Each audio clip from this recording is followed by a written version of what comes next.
What's up, YouTube? So Barack Obama has been trending over the past 5 days, involving his sit down on his wife's podcast. In my opinion, with Michelle Obama and her brother Craig, interesting looking guy. But nevertheless, at some point, Barack Obama touches on his experience while in college with a gay professor, and how that gay professor had a huge impact on him, became his favorite professor. And I'm going to touch on it through this article. And I'm also going to cut to a clip.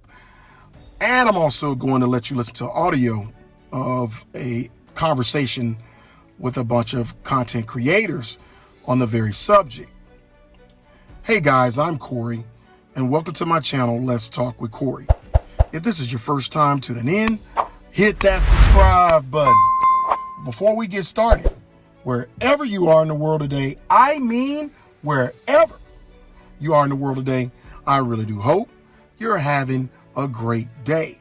Guys, as you know it, my channel, Let's Talk with Corey, is about people, places, and things. And this time we're talking about the very man that many of us voted into office in 2009 and a repeat performance in 2013, Barack Obama, who basically, creates a narrative in that young men, boys, need a gay man in their life to teach them about kindness and empathy. Bullshit. But I'm going to read an article. I disagree with that. Let me say this. His personal experiences belong to him. His opinion. These are just his opinions. Now, of course, those who are just, have fallen in love and drunk the Kool-Aid, and I drank the Kool-Aid, I was bamboozled to believe that, first black president and all this stuff, that's hogwash now. Because it's just like it's a downward spiral with this guy and what he says and how he says it and where he says it. And I disagree. Many of us, whether you grew up in a two-parent household or single-parent household, you don't have to worry about learning anything about empathy and kindness from somebody that's gay. I mean, and everybody knows somebody, whether they're associated with the family, a family member, or someone you work with, or someone you went to school with. But you learn empathy and kindness from being how you were raised. Now, if you was raised in a broken home where you didn't see empathy and kindness, and so it'd be hard. Therapy can help with that, because people do have battles, because if they never experienced it, they have to learn it. But to simply just say, oh, this particular group can help young men learn about empathy and kindness, well, no, that's BS. I disagree with that. Now, to each his own. This is not about gay people at all. I'm simply saying that his statement saying that that's where young men, can learn empathy and kindness from. You can learn empathy and kindness from anyone, regardless of their sexual preferences or what do they identify as. Okay, but again, this is just his opinion. All right, so let me get into this article, guys, and you please leave a comment. And again, I feel like a lot of us are bamboozled. A lot of us are waking up. I cannot say that Barack Obama was a plant and that there's an agenda, that Barack Obama is a beard and all this stuff. And there's a lot of different things out there. But what he doesn't mind is sharing his thoughts to the masses. And we're going to get into this too. When I cut to this clip, you're only going to hear the audio because I couldn't get the video uploaded. But Black Americans in the United States only make up 14% of the population, and we're starting to slow in our growth. Why is that? Because less and less of black men and black women are having kids. But anyway, I'll digress. We'll cut back to that in a little while. But follow along with me. The title is to befriend gay people who can help teach them empathy and kindness. So says Barack Obama. Now, former President Barack Obama is offering some fatherly advice on raising emotionally intelligent boys. During a candid conversation with his wife, Michelle Obama, and his brother-in-law, Craig, he explained why he believes it's crucial for young men to have a more diverse group of friends. Absolutely nothing wrong with a diverse group of friends. Black, white, Mexican, Asian, that's diverse, right? All right. And male, female, that's diverse. All right. Anyway, I'll continue. All right, on the latest episode of In My Opinion podcast, the former president shared his thoughts on the types of role models young men should look up to. Okay? Guys, remember, you don't have to take his advice. Go off of what you believe within yourself. What have you learned? Who were mentors to you in your life? Was it the pastor? Was it the football coach? Was it your neighbor? Was it your uncle? You know what I'm saying? Well, hey, was it your dad? Like it was for me and his brothers? Had a huge impact on me. But anyway, I'll continue. Now, this is what he says. I do think as a society, we have to create more structures for boys and men to be able to meet a wide range of role models so that whatever their inclinations, they can see a path to success that isn't just sports or money. Okay, all right. That's fair enough. There's more to life than just sports, right? He proved that. He became the president. Anyway, it says that Barack, who is now 63, said that he later recalled how when he and Michelle first began dating, he was exposed to different models of masculinity through the men in her family. That's one of the things that I think a lot of times boys need. It's not just exposure to one guy, one dad. No matter how good the dad is, he can't be everything. And then that boy may need somebody to give the boy some perspective on the dad. He continued. Okay, all right.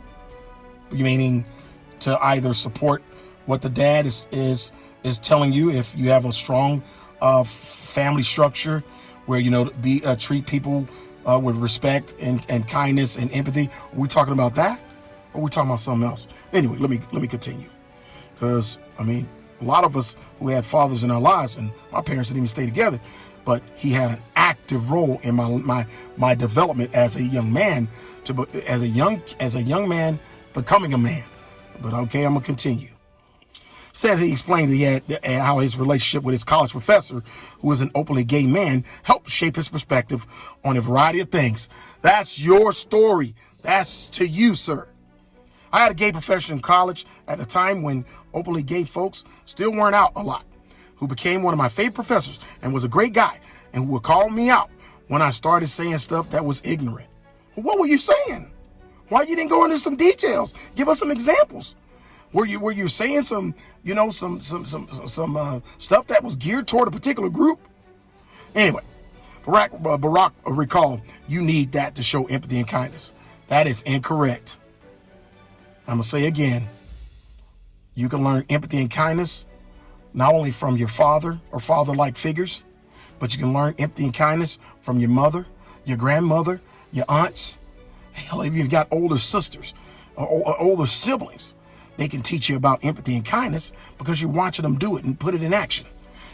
Again, I just don't like how this is being put out, because he should just simply say, this was about me, how I personally feel about myself, not trying to say what the world needs. Okay.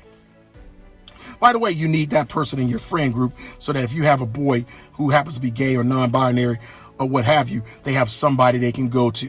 Okay, I'm not alone in this. He said that I think is creating community. I know it's corny, but it is what they need.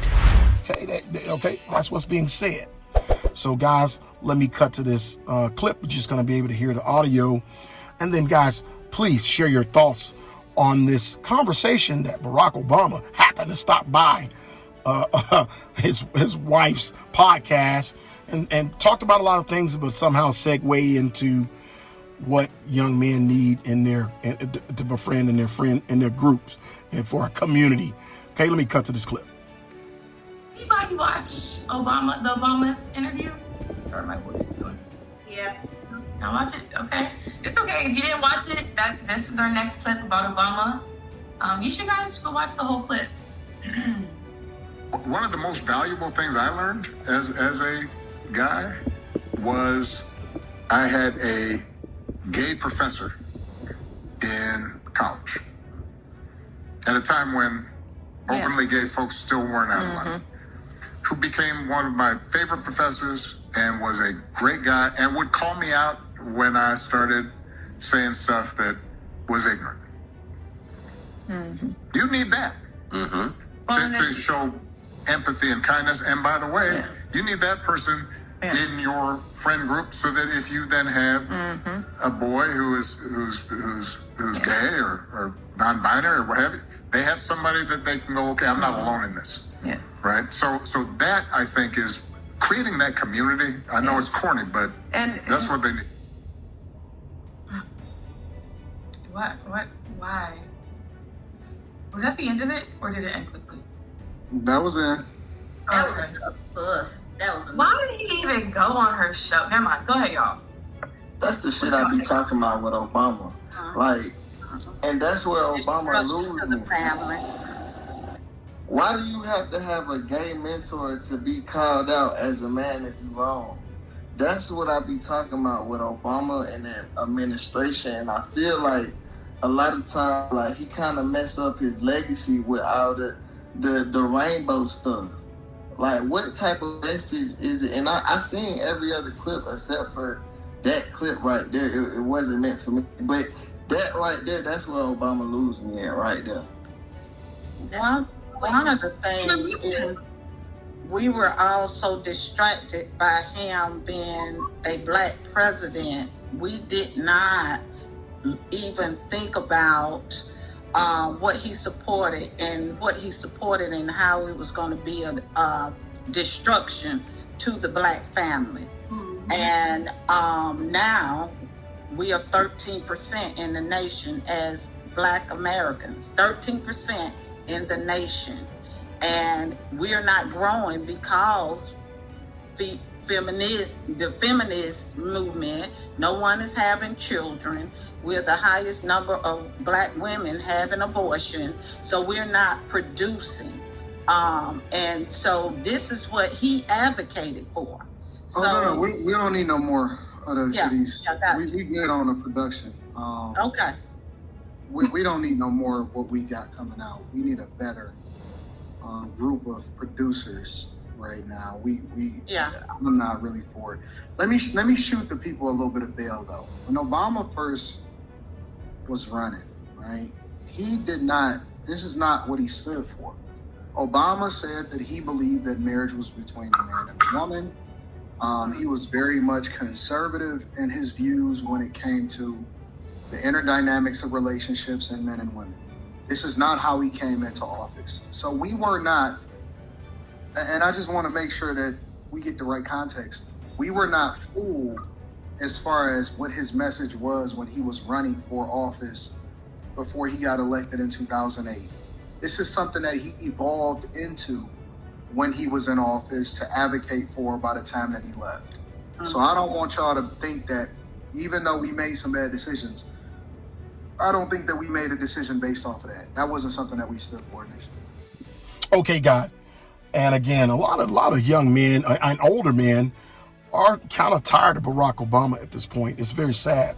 At one time in my life, I was very liberal. It was kind of the thing growing up, liberal values and all of that stuff. You're going to vote this way pretty much because the family did it and right thing to do. Now, that is dramatically shifted and changed.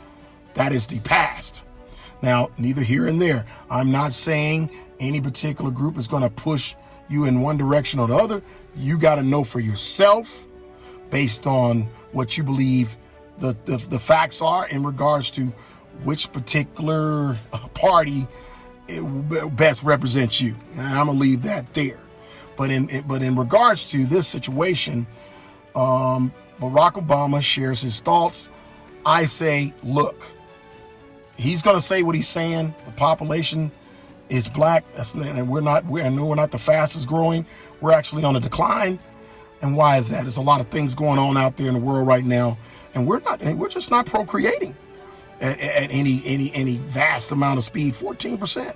And 30% of that 14% of the population is young people under the age of 20. Now, this is coming from PewResearch.org. I got the numbers from online, and I hope it's accurate. And this was as of 2023.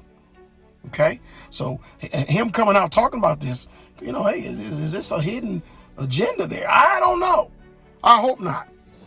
Okay, but there are people who have been traumatized because they had somebody in their life that was that.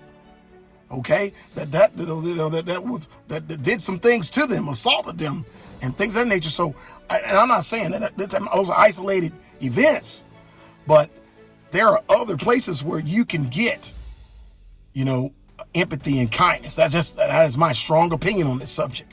Okay, you just don't need a gay man to tell you about empathy and kindness, and I'm sure many of you agree with that. Now, if you don't, state your case. Maybe you were raised in an environment where that's perfectly fine for you because that's what you were raised in, and nobody's disputing that. I'm simply saying that I don't think the vast majority needs that from a particular group, specifically a male. Now, guys, as always, thanks for the pull-up. Hey, before you hit the subscribe button, leave a comment. And as always, thanks for the pull-up again. Let's talk with Corey. Let's talk with Corey out.